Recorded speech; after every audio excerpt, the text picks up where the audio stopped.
partners, and hello to everyone with a passion for the tourism industry out there. I am delighted that in these eventful and troubled days, I have the opportunity to talk to two very experienced tourism experts. Salim Sahi, the founder of the first technology for online bookings as well as dynamic packaging, and Michael Lambertz, former member of the TUI Group Management Board and now owner of MLM Business Consulting and founder of BeyondBrands.com. In this conversation, we will only talk briefly about the current and very challenging situation we are all facing right now. Instead, we would like to try to have a first outlook on the future of tourism and discuss the question about what tourism beyond the pandemic might look like. Also, we would like to give some inspiration to everyone working in the travel industry on what can perhaps already be done now to ensure that the restart, even though nobody knows at this stage when this will be, can take place as quickly and powerful as possible. Michael, as the inventor of the TUI Smile, how do you experience the current situation in tourism? Thanks, Katharina, for the introduction. Tourism is one of the hardest hit industries in the world. No company would have thought this worst case scenario would even be possible. We're experiencing a total loss of all travel activities and thus of all sales from now on immediately. And the outlook is uncertain for now. Nobody can say, nobody can predict when it's going to continue and how it's going to continue. Thousands of aircrafts remain on the ground. Almost all hotels worldwide are closed. The strongest sector of the last 2 decades, cruise industries, is flat at the moment. And also restaurants and hotels, which live from business travelers and tourists, simply had to close without warning, without notice. And thousands of companies along the tourism value chain are threatened with existential problems. They're really fighting for their survival. And savings are often scarce and will maximum last 2 to 3 months without rescue parachute. So everybody is in danger. Salim, being the CEO of the leading travel technology provider Trafix, how do you experience this situation? Yes, hello, Katharina, and hello, Michael. I agree totally with Michael. So as a provider of booking engine reservation systems for the industry, we have only the value if our customers have bookings. And this is the biggest problem today. The bookings are on zero.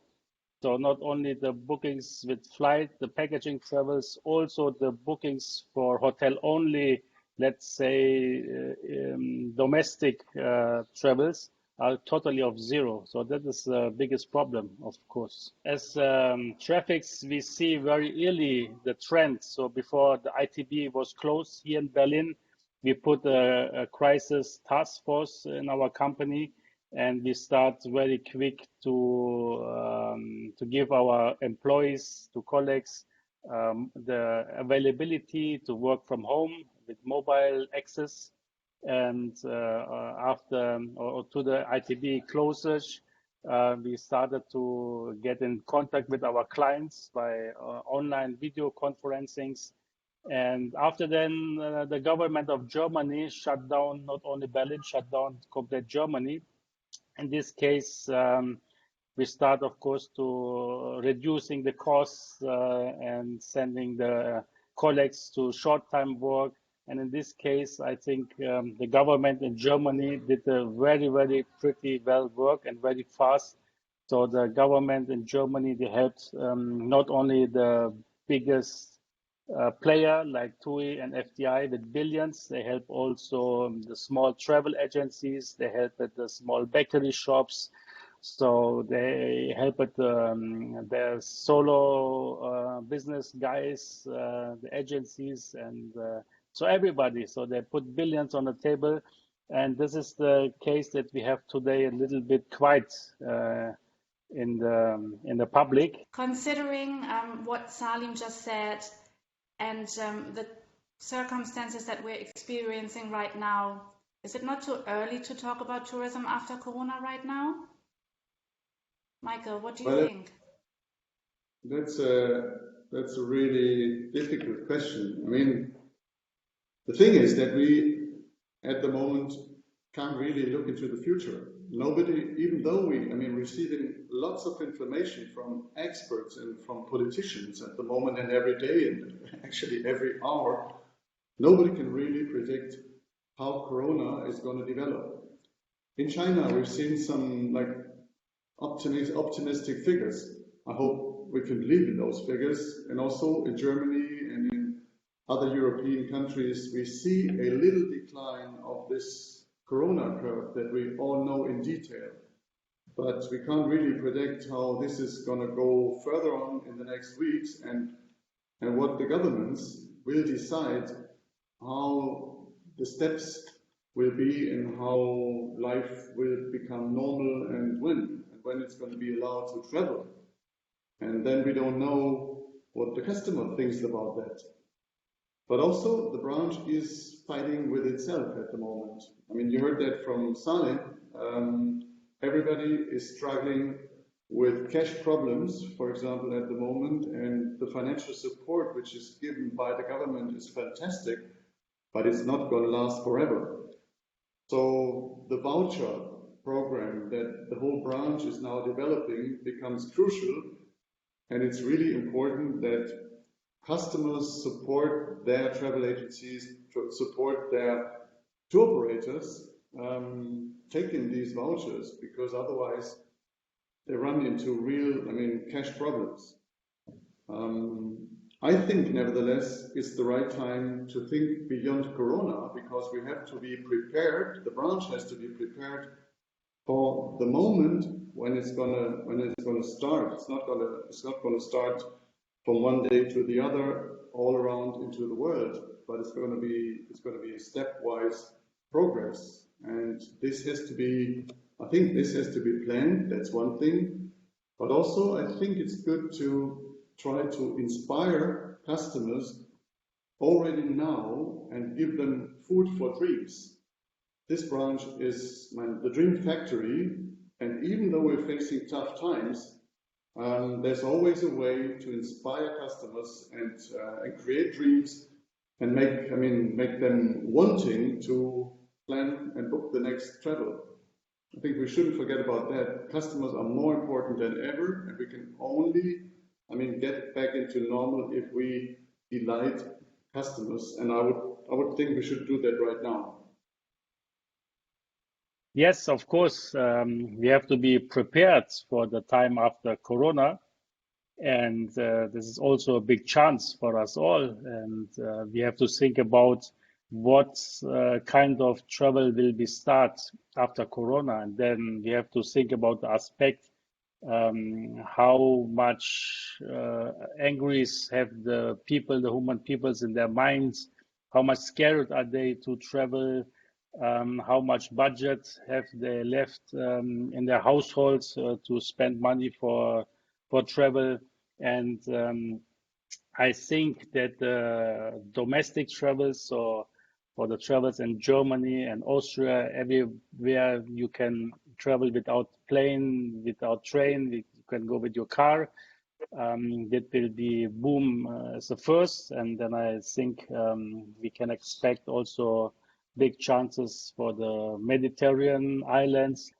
And I think also the Greek islands and Turkey and of course Mallorca and Canary Islands will have back their travelers. And I think Portugal will have also a bigger boom than before.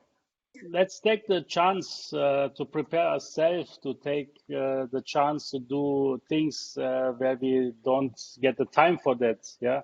So we in Traffics, we are thinking about how we can help our customers to inspire their customers, how we can do more development in automation. So all these things will help after the boom comes back to our customers, the travel agencies, the travel portals, the tour operators. They need more automatizations, more controlling, more yielding stuff. And also we are experiencing since 2 years with artificial intelligence. And I think this all can a big chance for the future. Salim and Michael, another question. What would be your recommendation to tour operator, travel agents and hoteliers in this current situation?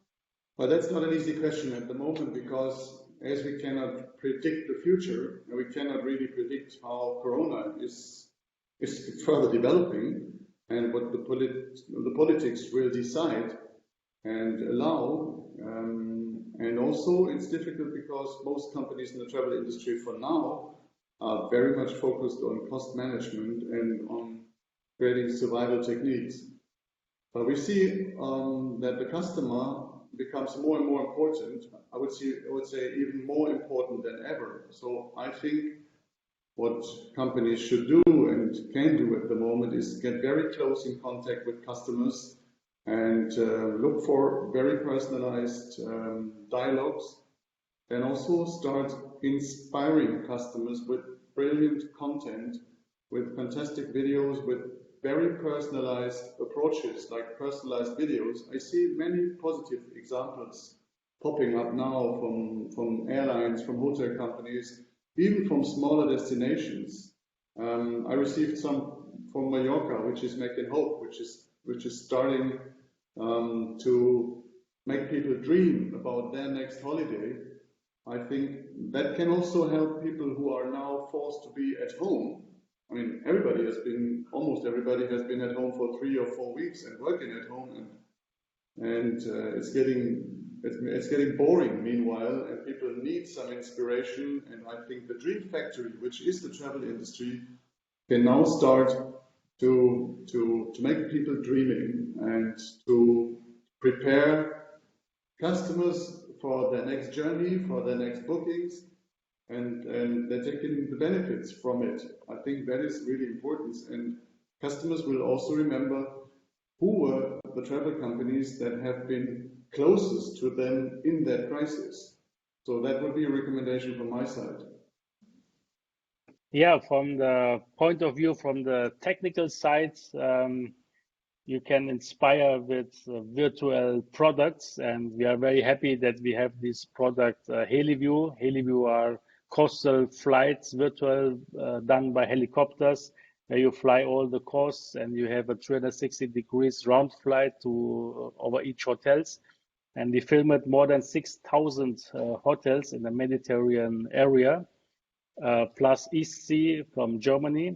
And we are just preparing this content to delivering this to the complete German tourism industry for free, that they can use it on their own websites. They can use it to sending emails to their customers to saying, hey, you are not able to travel in these days, but let's have a virtual trip to your hotel that you booked last year as a virtual flight. And I think that will give a little bit hope also to the customers. Now is also the time to look at innovative distribution options. We continue to invest into our digital contracting platform, Connected Destination. And with this tool, individual hotels and hotel chains have the possibility to push dynamic rates and availabilities directly to distribution channels to one of the strongest markets, which is the German-speaking market. It is a direct connect, so travel distributors as well as hoteliers on the other end both have the option to increase their margin and receive rates, specials and availabilities instantly. Katharina, you take a very important point. So I agree with you. The hotels and the destinations, they are today not ready for the new digital world. They are not ready with virtual things to get in touch with the point of sales. So the point of sales and the destinations and the hotels have to be connect much more deeper, because the world is starting now to change. So all we are seeing now, we are in 2020, but what it's changed in 2020 and what was before 2000, it's changed nothing in the tourism industry, nothing, right? So the people who born after 2000. Are the millennials. These are now 20 years old. In 5 years, they are 25. In 10 years, they are 30 years, and they are the leaders of the world. And they will change the world completely to the digital. Yes? And we have to prepare now, everybody. I totally agree, Salim. But there is, in addition to that digital change, there's more change coming in the tourism industry because of Corona. I think that, I mean, the question what we can do, what the branch can do right now to be prepared for the restart, I think everybody should think about how customer behavior and customer wishes, customer with dreams will change after Corona. Because at the moment people are scared about traveling, scared to go into a hotel, scared to see your neighbor or to touch your neighbor. Everybody is asked to keep distance to each and everybody. How will this impact tourism in the future? I mean, imagine in a hotel there is a breakfast buffet, there is a lunch buffet, and there is a dinner buffet. And people are getting very close and they're touching each and everybody the same spoon. I think this will not last forever. So I think we need new concepts in hospitality and in traveling, new concepts to travel in the air, for example. I heard that in schools, for example, when they open by mid of April, they're going to split the classes by half so that pupils in schools sit 2 meters from each other. To translate that to tourism, that means that you have to sit 2 meters from your neighbor and to be separated. So less people on board, less people in restaurants. Restaurants that reopen now, they have to have less people inside. So there's a big change coming in tourism with Corona, and we have to be prepared for that and work on those concepts on a strategic basis right now. Maybe the room service is a good concept for this. Yes. I like room service. Absolutely. Me too. Right, good. I mean, referring to your question, if it's not too early to do something now to be prepared for after, beyond Corona, I wanted to emphasize once again that the time is right now to start something. And my idea is that when the whole branch starts a consolidated voucher initiative, asking customers to accept a voucher and not a payback right now, then I would recommend to start a consolidated, let's say, inspirational, a dream campaign, making people dream of their next vacation. I've been working on that for the next 2 weeks, and there's a big chance that we can start that as a consolidated activity communication campaign from the whole tourism industry, and I think that is a sign for customers that the industry is getting back and that the industry is standing behind travelers and customers and doing everything that's possible to get back into business and into dreams. Thank you so much, Michael and Salim, for sharing your thoughts with us today. And thank you to everyone else for watching our video. Stay safe and healthy.